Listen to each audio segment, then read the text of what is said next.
Grabe, solid.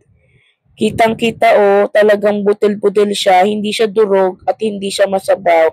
Malapot-lapot din siya kaya talagang sulit 'to. Sa halagang 45 pesos may laman na, anlilugaw pa. Talagang swak na swak sa budget natin. At syempre kung pasok sa budget, kailangan matikman na natin 'yan. Kaya tara na. So ayun na nga, ayan yung mga menu. Makikita natin diyan na talagang ang dami ng servings nila.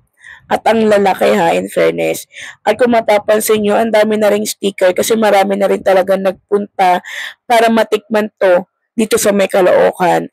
Yes, tama. Sa Caloocan lang to.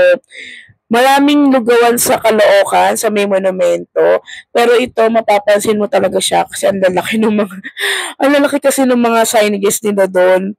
And then makikita mo talaga na, ay, Ali. Ali, tas ang mura, 'di ba?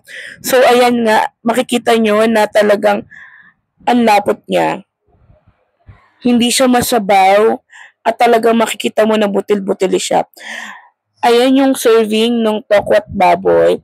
Yung tokwat baboy na yan, kasama yung lugaw, 80. Yes po, opo. 80 pesos lang po yan, 80. Ang dami na ng serving, ang lalaki, ang lasa, masarap siya, in fairness talaga. Tapos, anlilugaw na rin siya. Dapat yung ordering ko, 45 pesos lang. Yung may laman, tapos anlilugaw. Tapos sabi ko, 80 pesos. May tokot baboy na anlilugaw na rin. So, dito tayo, 35 pesos na idadagdag ko, diba? At ayan na nga, ayan yung suka. Bawat table merong ganyan kadaming suka. Unli din yan, as in.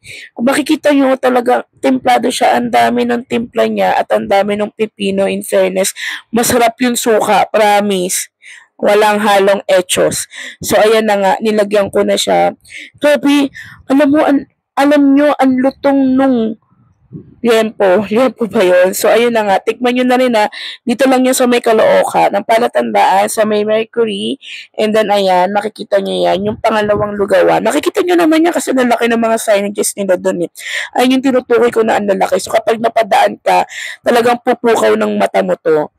Ako lang din kasi napadaan nun, tapos pumukaw sa mata ko to, kaya nakita ko lang din siya. Tapos yun pala, ang dami na nag-vlog sa kanya.